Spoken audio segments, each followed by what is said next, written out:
Mr. Nasser, for this opportunity to present on this important topic, especially now. We are building the digital economy of a country. And it's good to get experience from other people to see how they measure it and what type of things that we need to consider when we'll be measuring our GDP, especially the GDP which has been digitized. One thing that I wanted to clarify, whatever we talk about digital economy, it's the same economy that we have, which is measured in different way, but one of it is a measurement of GDP. So whenever you talk about digital economy, one need to look at economic activities which are used to measure GDP and segmentize those activities to see which one has been digitized and which one has not been digitized so far. So my presentation today, or my keynote speech, is about that. And I would like to start. I'm fond of art, especially our art. So this picture, it's just showing different aspects of things that we plan and the way we want to see the results of digital transformation. So this picture is an abstract picture. It doesn't define the message very clear. Every time you look at this picture, you'll find something. You can discover that there's a smartphone there are satellites. So this is how we want to see our country. There are factories and things like that. It's an abstract. It's a Tanzanian artist, and I think it's also good to promote our artists, especially in the area of technology. So to start with, this is my topic: measuring the contribution of digital economy in the national GDP. And the case that I've used is a case of Southeast Asia because we visited that area, especially we visited Thailand recently to learn how are they measuring digital economy, how are they improving digital economy or building it, and how are they protecting it. So there are three things that one need to do. When it comes to our country, there is a digital economy. It's not that it's not there. There is. And now we are in a process of measuring it to know exactly what is percentage of digital economy to our current GDP that we have. And then we'll be looking on how to improve and how to strengthen it so that, if possible, to have a bigger percentage of our GDP which is digital, because it has multiplier effects to the general economy of our country.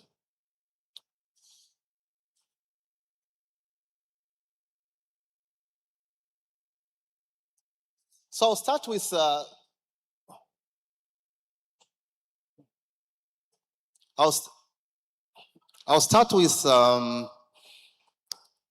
the region itself that I've chosen as a case study,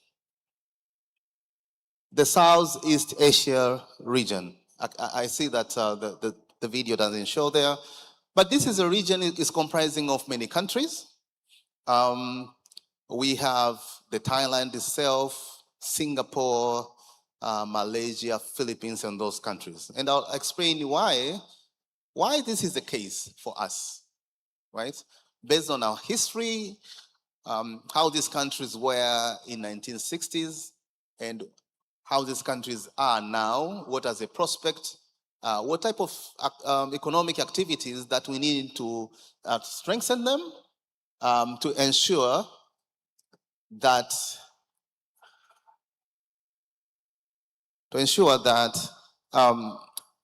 their experience is experience that also we can follow to measure it. Yes, that's it.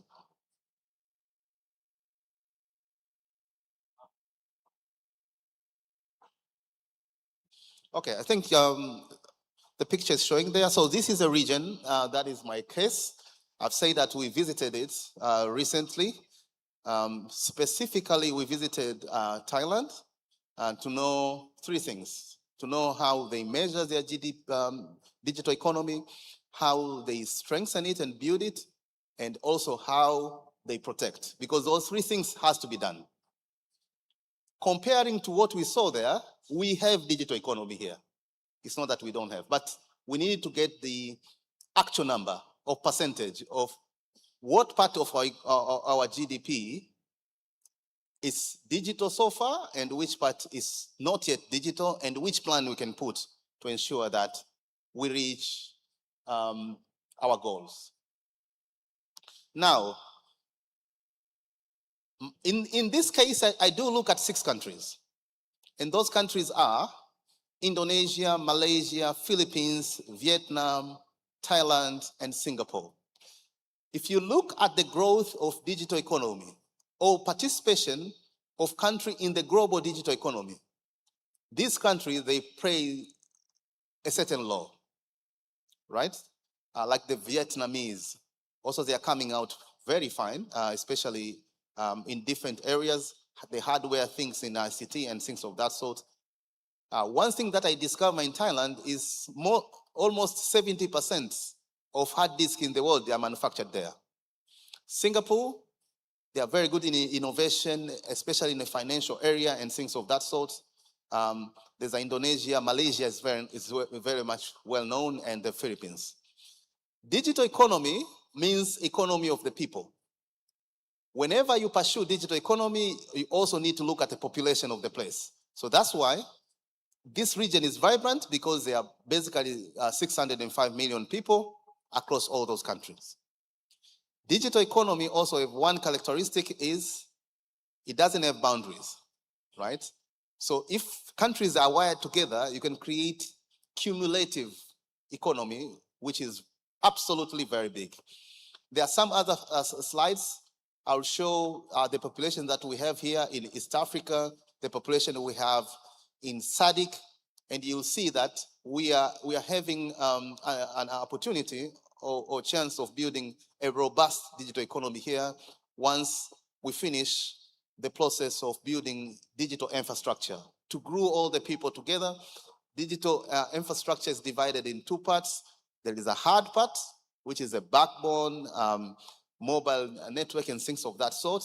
And also there's a soft part, the DPIs, and all other type of infrastructure, which we call them digital public infrastructure. So this is very important. The more people you have in the digital economy, the better. Now, this slide, it starts with a population. In the digital economy, the more people you have, and if people are connected, the better. So it starts with the total population. Then you look at how you implemented DPI, right? If you can remember the discussion that we had from Monday up to now, we did discuss that DPI, it starts with a digital ID. If you provide digital ID to all your people, then you'll have what we call digital population. This is very crucial. From digital population, then you can have digital consumers. And digital consumers basically are the ones that they are driving digital economy. So digital economy is about how your citizen, of your people, they are participating in platform, in services, which are offered in your country in a digital way, seamlessly. This is a reason, even in our country, we are working so hard to ensure that we provide Jamii number or digital ID number, so that we have this population, and then we need to have digital population. Everyone who is having digital ID number, everyone who is accessing systems which are interoperable, everyone that is able to perform digital payments. In our case, almost all the elements that enable us, our people to enjoy digital economy are there. The digital ID number, which is the AMI number, is there. So the issue now is adoption. The interoperability bus is there. So the issue now is to unpack many systems so that our people will enjoy. When it comes to digital payment system, we have TIPS, which is a system which has matured. So every parts which are required for that, we have them. So it's very important for us to understand. It starts with population, then digital population is how many people surely they are in a digital economy, and digital consumers. So these are the things that they are looking at, and they are divided into two parts. Digital inclusion, which we discuss it thoroughly in this conference, and also digital participation. These are things which are very important, and those are issues which are above digital infrastructure. Those are issues of digital economy, and we need to work on that. Now, in that region, there are sectors, 5 sectors, which are driving their digital economy.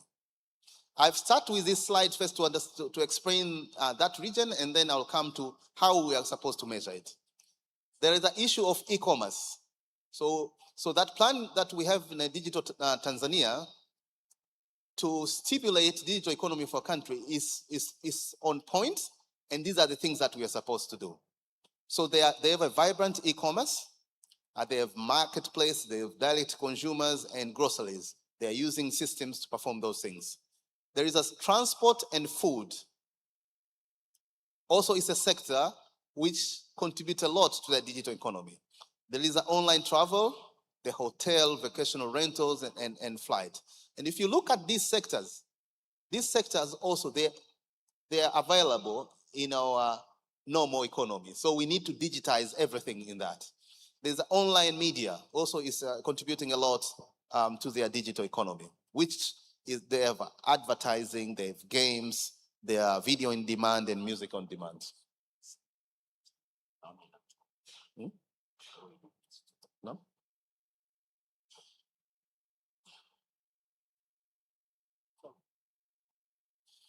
So they have online media, which is the issue of advertising. We have those activities in our economy, but we need to look if they are truly digitized already.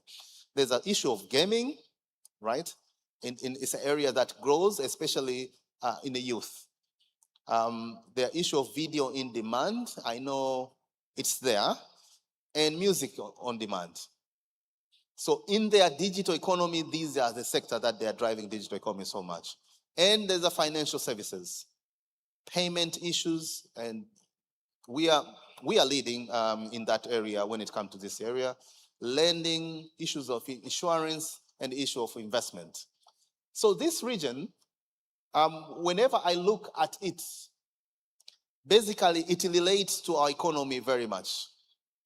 The bigger issue now is to know, are these activities here have been fully digitized? Or the digitalization process has been done in this sector and other sectors which are contributing to the GDP of our economy. So e-commerce is something that we need truly to accelerate digitalization of it. Transport sector and food delivery and things of that sort.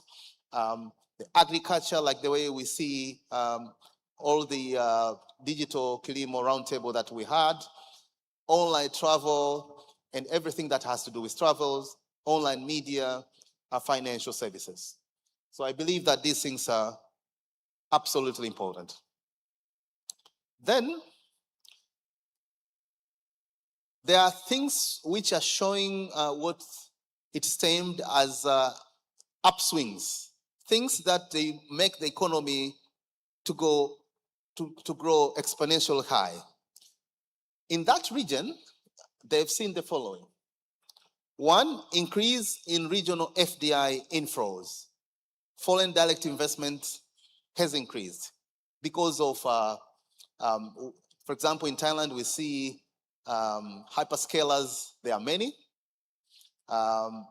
in Malaysia, in Vietnam. There are a lot of them. They invest there because nowadays, if a region is wired properly, it becomes a market.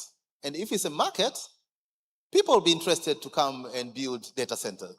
So there are a lot of investment in data center that is stimulating this. And once DPI has been built, that is, you have digital ID numbers are provided to all people who are living there. You have instant payment system. You have interoperable systems. Investors will come because you have already made market that you can use it to attract people who want. And then there's an increase in regional exports. The exports market is increasing very much.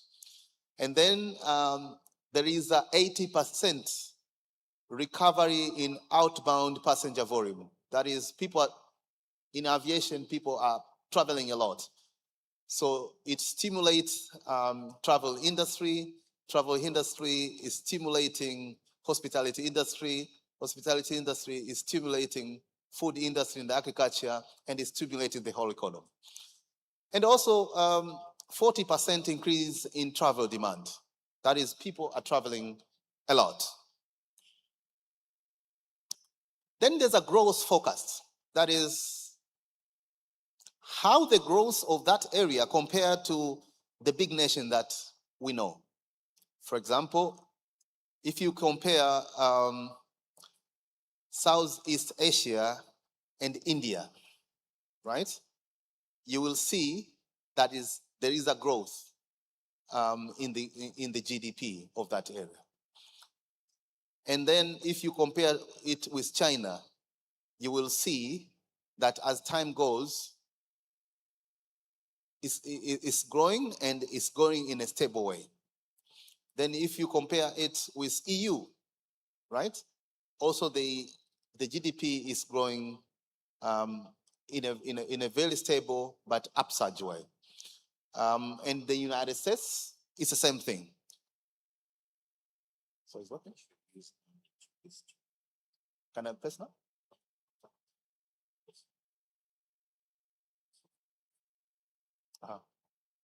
Oh. So that's where I am. Thank you very much.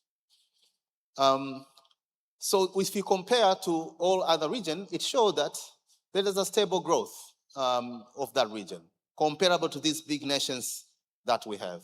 And that's the reason why I've chose this. Now, whenever you build digital economy, there must be an investment in different type of technology. That is, a nation needs to invest in digital infrastructure. So we need to look at all the concepts that has to do with how you adopt different technologies. So to them, adoption has shown that there is an increase in different things. For example, if you look at number of internet users have increased substantially. This is from the study of Google and Temasek, which was done in 2023. If you look at internet consumers, there is a users and consumer, people who are purchasing different types of services online. There is an upsurge because of adoption of the technology. If you look at the digital economy itself, it has grown. If you look at revenue, also has increased. And if you look at the profit, also there's an increase in profit. So this shows pursuing of digital economy is an important thing for any economy of a country. Now, the milestones. The milestone is, they look, at least in 2023, digital financial services revenue to reach 100 billion, and core digital economy sectors, 70 billion. But that was 2023. Now it has increased substantially.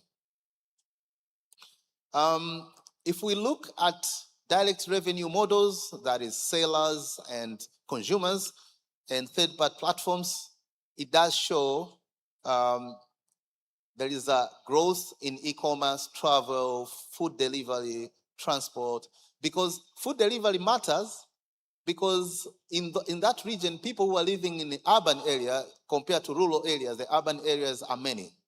And people who are living in urban, they do depend on services so much. So to them, it makes a lot of sense. And online media, digital financial services, they show that there is a growth, and there's a different business models. Model of direct revenue model, and also to use third-party platforms. Now there's all issues of make sure that the third-party platforms are registered so that they'll be able to pay taxation of the country. So these are the things that we need to consider in our area. We need to have a registrar of all platforms which are performing some sort, or they're using some sort of payment system online. Of course, to them, they have a definition that if you have a platform that has, for example, in Thailand, you have a platform that have active users which are 7,000 and above, then you need to register. Less than that, they estimate. And also, there are some of the indicators of digital economy. That is, if you look at the digital economy for a country, or any country, you need to look things of like secure internet servers, because security is everything. Fixed broadband subscription, fixed telephone subscription, mobile cellular subscription, and individual using internet. These are indicators that we need to follow to know where our digital economy is. And if you look in Tanzania, these are indicators that they normally grows, right? It grows. And that is representing what we call digital economy infrastructure. The infrastructure need to show how many servers which are secure, right? That is, they have security certificates. How many fixed broadband subscription, how many people they have subscribed, fixed telephone subscription, cellular subscription, individual using internet. This is very clear. And there's a category called digital economy openness. It's like in the openness, that's where you look at things of like high-tech export.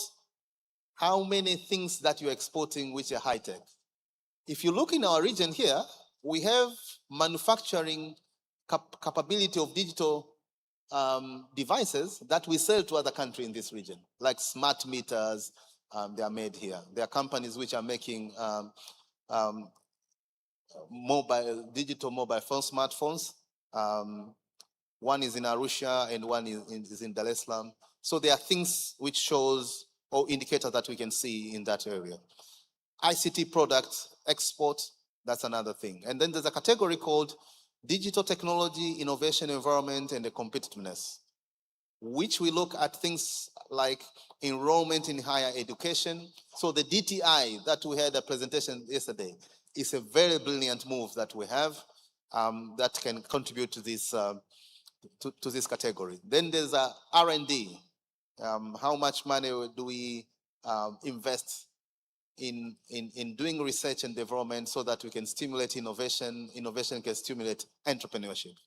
And then there are issues that has to do with availability of latest technology. We have seen it from Monday. Youth, they are savvy in AI. So they are up to date. What we are supposed to do as ICT Commission is to amplify, to create the environment where they will be able to innovate more.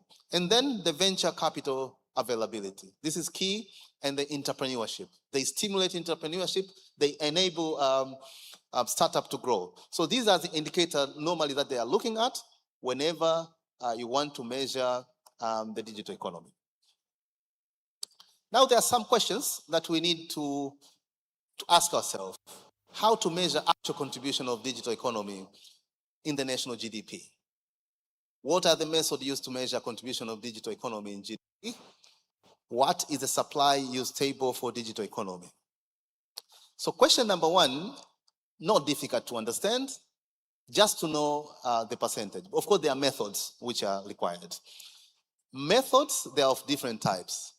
There are methods, for example, of Google, which is using big data, harvesting data from internet, and they're using their algorithm, and they can estimate the contribution of digital economy to the economy of a country.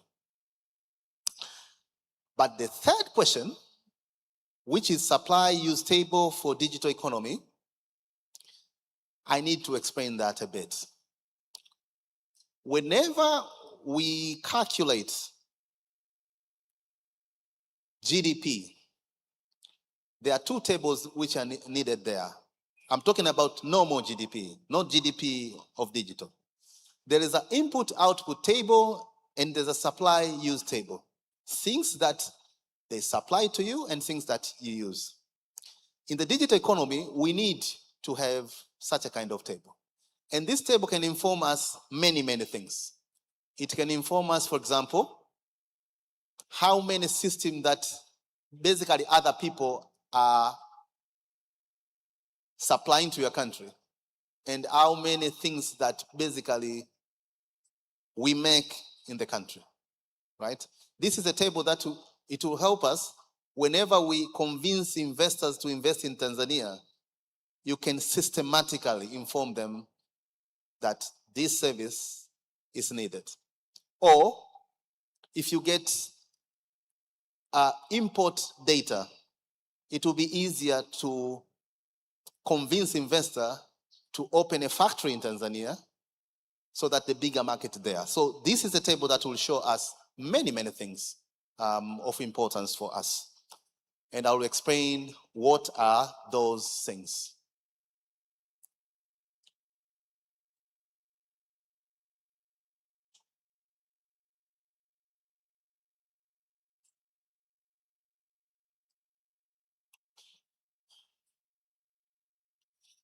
Now, the bigger picture of digital economy. Okay. Yeah, the next one. So the digital economy. This slide, I normally try to explain so that people they will understand exactly what we call as digital economy. It must have key enablers.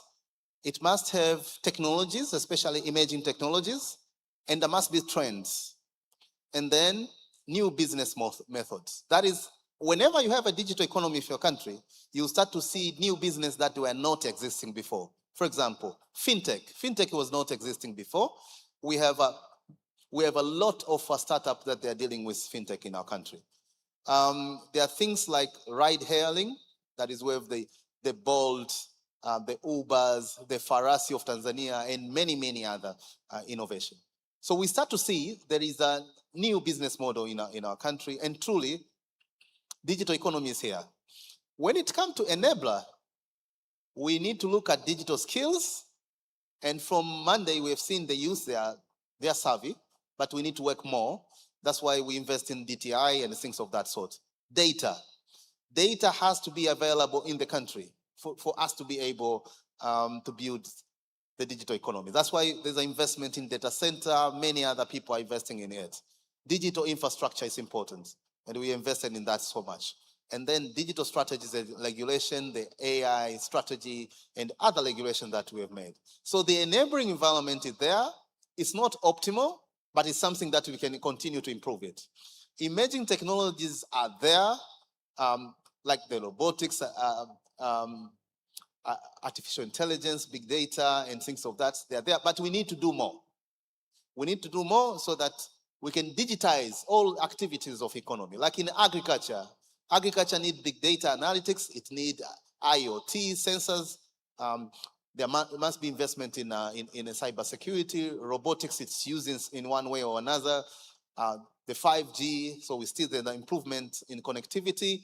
5G is increasing so much in our country so that we can get all this benefit. So this is important.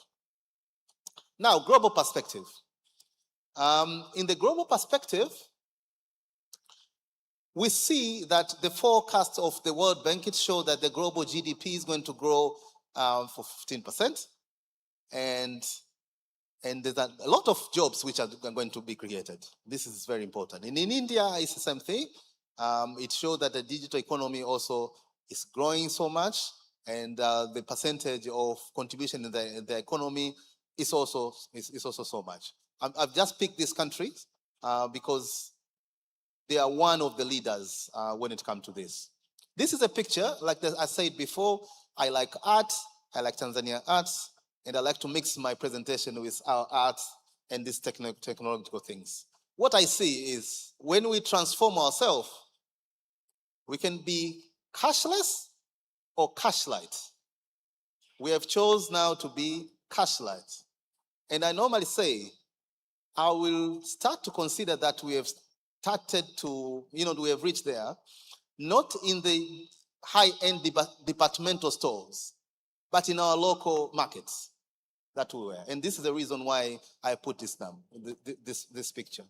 That is, if we start to buy things using different methods of payments that we have, and this is the product of DPI, right?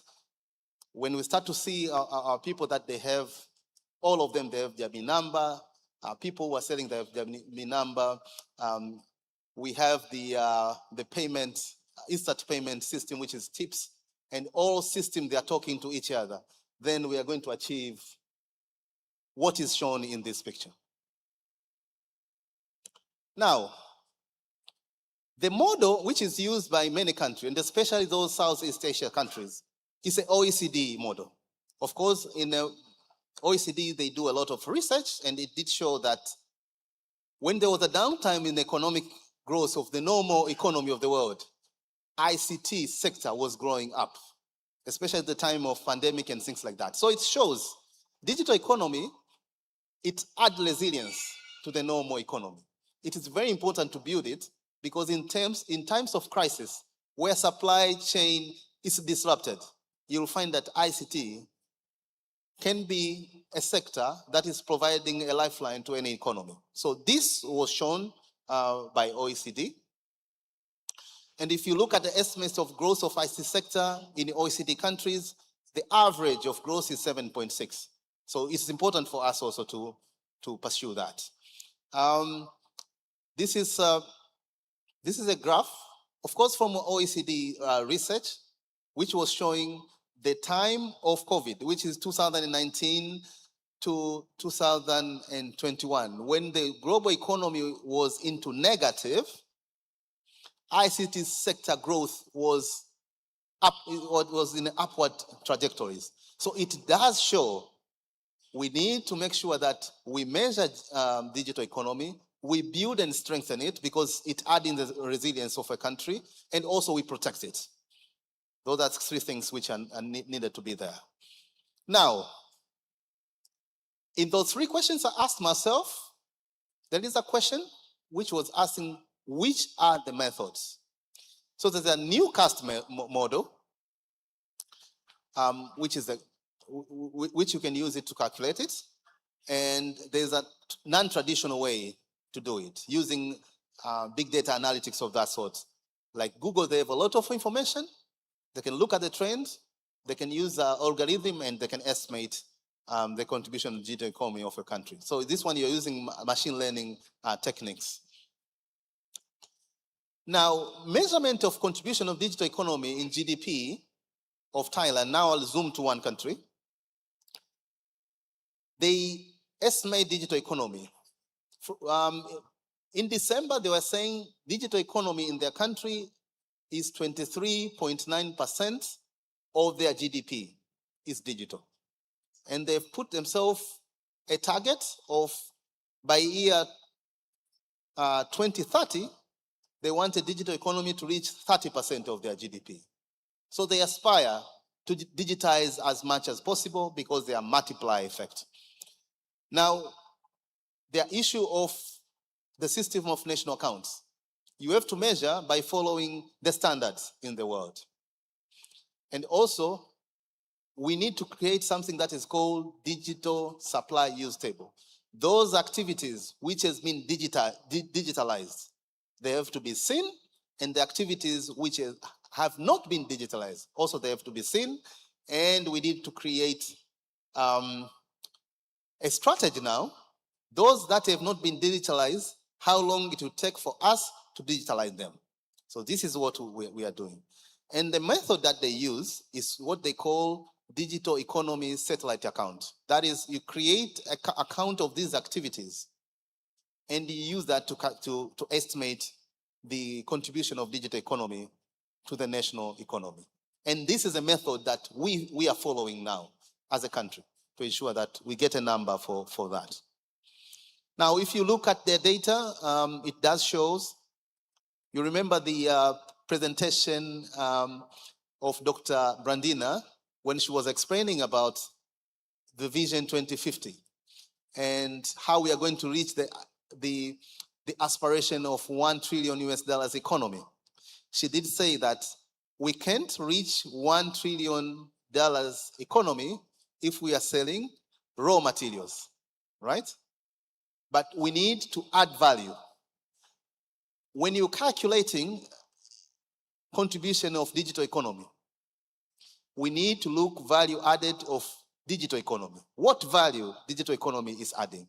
So we need to look at those activities that are considered as they are adding value of those raw materials that we have, and we need to look at which of those activities has been digitalized so far and which one has not, and how long it's going to take. So that's why in another row it says percentage of digital contribution to GDP. So it does show 2017, it grows like that. Now, the model of the framework which is used in those countries and the framework that we are going to use is following OECD conceptual framework. This helps when you are calculating these things by looking at 4 things that we can measure. For example, you start to measure the core measure, they call it. These are digital economy as an output, not as an input, produced by firm that are intended to fulfill enable function of information processing, communication, things like that. So those firms can be startups. And that's the reason why we are working so hard to ensure that we increase number of startups, especially tech startups, right? Once you get the value that is producing by startup, it's easier to measure the core measure because these are the ones that they're actually doing. They are working with software, communication devices like the manufacturers and things like that, who are purely in ICT. Another measure is they call narrow measure. So when you measure narrow measure, first you need to have the value from core measure. That is those entities whose business model is pure ICT. So you need to get the value of core model, and then you measure economic activities reliant on digital input, that they depend on digital input. So it can be non-ICT company, but they depend very much in digital input. So in that category, you need to measure business services, transportation services, travel and accommodation, and things like that. That is, their core business can be in another sector, but they are reliant on digital very much. Like, for example, airline travel, right? Reservation most of the time is done online. Or hotel, most of the hotel. Or people who are providing accommodation, Airbnb and things of that sort. So you can measure that. That is what we call narrow measure. So you measure the core and you measure economic activities that they're reliant substantially for digital input, like financial, the M-Pesas and all those things, insurance. And if you look in Tanzania, we have digitized many services, land and everything. So we can get numbers for that. So that's what they call narrow measure. And then there is a broad measure. Broad measure is narrow. And if you can remember, in narrow, there's a core and activities which are reliant of that. So you get narrow measure, the value you get from narrow, plus economic activities significantly enhanced by digital input. That is, digital input is enhancing that digital activities. So that can include those people who are using robotics in the factory, that can be measured, right? Or they've done automation in the factory, because automation is enhancing the activity of that sort. Or electronic and digital devices, manufacturers for electronic and digital devices, those are the ones that we can look at. So that is a broad measure.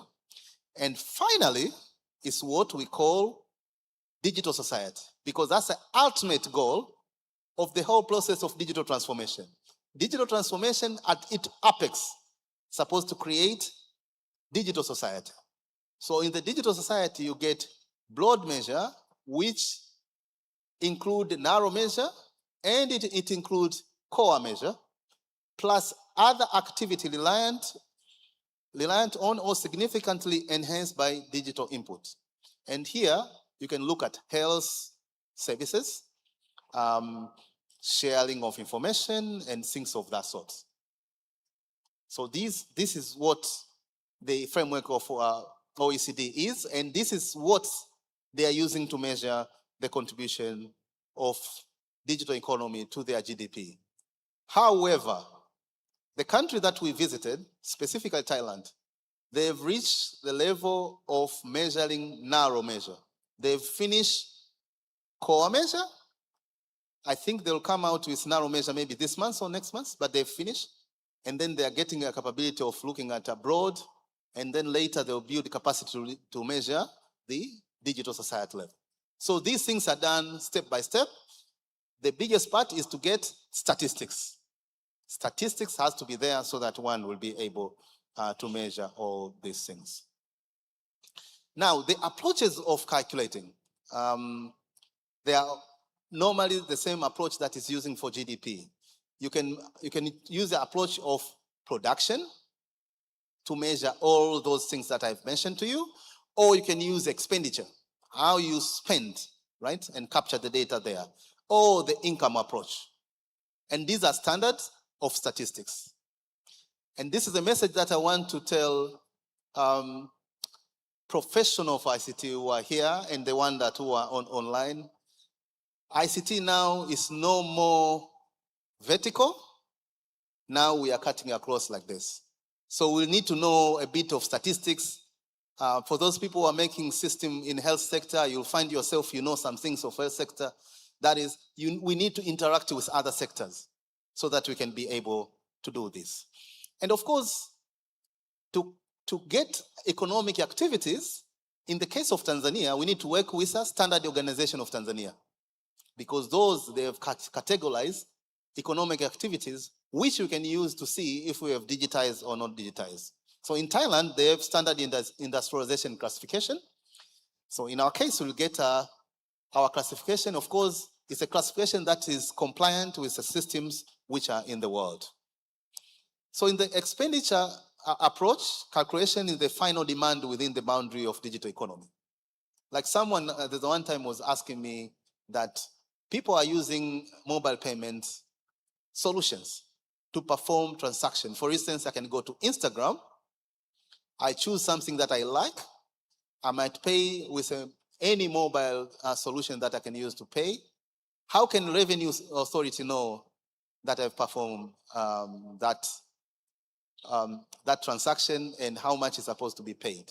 So if you want to do that, you need to look at expenditure approach. There's a way on how you are going to look at it. That is, people are supposed to be registered. Any transaction that an institution is receiving has to be detected, and then tax can be levied in that. So there are different methods. There's an income approach. You can look at the income and using income like salaries, wages, and the things of that sort to calculate it. So calculation of digital economy contribution has to involve methods which are used in the statistical field. Now, if you look at East Africa, of course, almost all the countries in East Africa, they've measured core measure.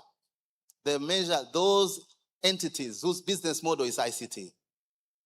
They have not measured a narrow measure or broad measure or digital economy. So if you look at it, you'll find, for example, ICT contributing in Africa 7%. This is our estimate of African Development Bank. If you calculate the GDP of Africa, this is a substantial amount of money. There's a contribution of 2% in our neighbor country, but these are statistics of 2020. But you have to understand, this is the core measure. Core measure how many companies in your country, their core business is ICT. So the smaller you have, there's no way you get a very big percentage. But bigger percentage comes in a narrow measure, in a broad measure, because it does look at other economic activities to measure the GDP. So the same thing with Kenya and Uganda. If you look at the United States, say 10%, this is core measure. If you look at their GDP, that's a big amount of money. UK 7.7%, but these are old statistics of 2018. It gives us an indication of how big the core measure is. So if we want to increase percentage of core measure, we need to strategize more on startups. The more startups you have, the more core measure can, especially tech startups, the more the percentage will increase. When we stimulate manufacturing, when people be manufacturing electronic devices and things of that sort, it will grow. That's why the GDP of Korea, if you look at it, is 10%, because we do know about the Samsung and all those companies that are making things over there, and they use global as their market. So one of the important things that I've explained before is what we call digital supply use table. This is very crucial because this has all digital economic activities that you are using to calculate your normal GDP. And you have the column which says how many of those activities have been digitalized. So it's going to show you the percentage. And it's going to enable us to strategize now, for example, in this financial year, which activities we are going to look at. So supply use table is the balance the three measures of GDP that I've explained it before: expenditure, income, and things of that sort in the economy. This is a framework for digital supply use table. Is very important. It does capture, the question is where digital production is done, how it is done. You need to know, like you have activity A. What are you capturing? Are you capturing transactions which are done in mobile way or things like that? Or are you measuring the delivery point which is done digitally or things like that? And it looks at what? Of course, there are two things. Either you provide services in a digital form or you provide goods. And also it does look at and capture actors.